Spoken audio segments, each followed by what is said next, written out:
সময়গুলো হয় সৃষ্টিকর্তার জন্য, যে সময়গুলো হয় নিজের জন্য, যে সময়গুলো হয় নিজের অন্তরের পরিশুদ্ধতার জন্য। তো এই মুহূর্তে আমরা এখানে যারা আছি সবাই নিজের স্থিরতাকে বের করে নিস, সবাই নীরব হয়ে যায় যার যার জায়গায়, যার যার জীবনের পাপ, যার যার জীবনের গ্লানি, যার যার জীবনের ভালো ভালো উপহার, সৃষ্টিকর্তার দেয়া নিয়ামত বরকত সবকিছুকে স্মরণ করে এই সময়টা আমরা শুধুমাত্র সৃষ্টিকর্তার জন্য গাই, শুনি, মন খুলে গাইবো। এই গানটা সবাই একসাথে পারি। জীবনে অনেক সময় দেখি, অনেক কিছু দেখি, একটু সময় পাই সৃষ্টিকর্তাকে ডাকার, আল্লাহকে ডাকার। এই সময়টাকে আমরা স্থির হয়ে যার যার দিনের জন্য, যার যার রাতের জন্য, যার যার জীবনের জন্য আমরা আল্লাহকে ডাকবো, একসাথে গাইবো সবাই।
الصبح بدا من طلعته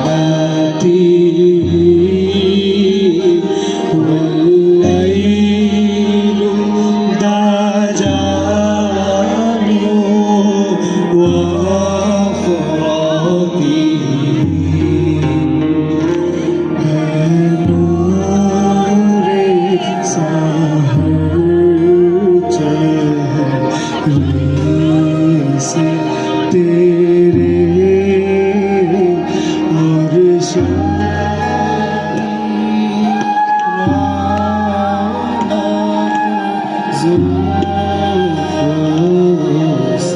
মন খুলে গেল।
অনেক এই পরিশুদ্ধতা জীবনের এই মুহূর্তগুলো দরকার। এই সময় এই মুহূর্তগুলো আল্লাহ দেখে রাখেন। এই